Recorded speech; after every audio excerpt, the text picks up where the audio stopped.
Bonjour. Donc, parole de Ryokan parle juste les plus justes des paroles parce que ce sont des paroles de gratitude. Parce que Ryokan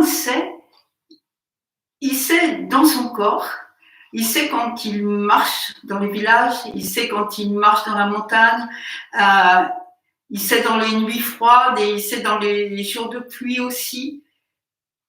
Il sait à travers ses vêtements même, à travers sa robe de moine qui est trop fine pour le protéger la nuit, ou à travers son petit bol à aumône, ce bol qu'il emporte et puis qui s'en veut d'avoir oublié à droite à gauche quand il a joué avec les enfants.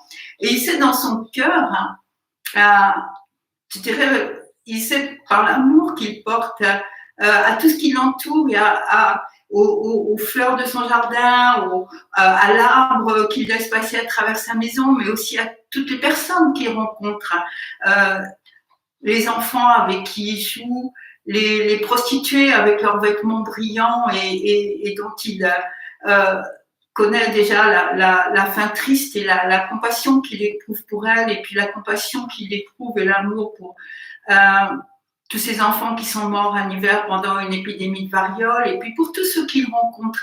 C'est dans son corps et dans son cœur qu'il sait, Ryokan, qu'il vit comme nous vivons, qu'il vit dans ce grand réseau de donner et de recevoir, dans ce grand réseau d'offrandes, à chaque instant, à chaque moment de sa vie.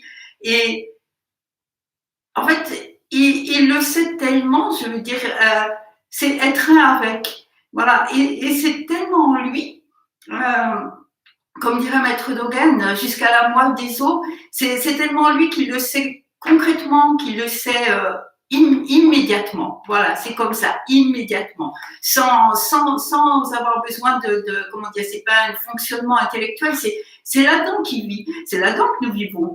Mais nous ne le savons pas, ou pas toujours. Et lui, il est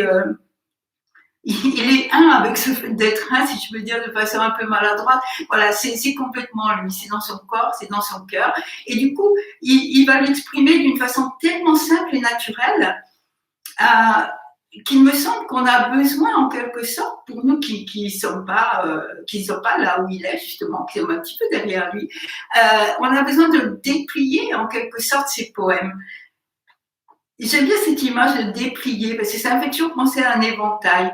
Et c'est très présent, l'éventail, dans les arts, dans les objets pour admirer, en quelque sorte, au Japon. Et un éventail, quand il est plié, vous voyez, ça a l'air de pas grand-chose, en fait. On voit des petits bouts de bambou, puis des petits morceaux de papier. Et puis, quand on le déplie comme ça, eh bien, il y a dessus une merveilleuse calligraphie, ou alors des couleurs merveilleuses. Et voilà, il me semble que les poèmes de Ryokan, les paroles de Ryokan, il nous faut les déplier pour en voir la beauté, pour en voir les couleurs et pour en voir la profondeur. Donc là, ce que j'ai choisi ce matin, il y a 4 petites phrases, même pas. Il doit y avoir j'ai pas compté, mais il doit y avoir une vingtaine de mots, et tout est là parce que c'est à travers sa vie même que lui nous fait ce cadeau, parce que c'est ça ce qu'il fait, Ryokan, avec ses poèmes, il nous fait des cadeaux. Et donc, voilà ce matin, les nuages s'éloignent, le ciel est clair, je sors mendier et je reçois les dons du paradis. Voilà, c'est avec ça que j'aimerais passer ma semaine, et que je vous propose de passer la semaine, c'est qu'avec ce Ryokan qui est comme un grand frère qui marche devant nous, et nous essayons plus ou moins de marcher derrière lui, et d'ouvrir notre vie comme ça, qui se déplierait, et nous verrions que, quelles que soient les circonstances, même en ce moment, nous marchons vraiment et nous recevons les dons du paradis, dans la joie du Dharma. Merci.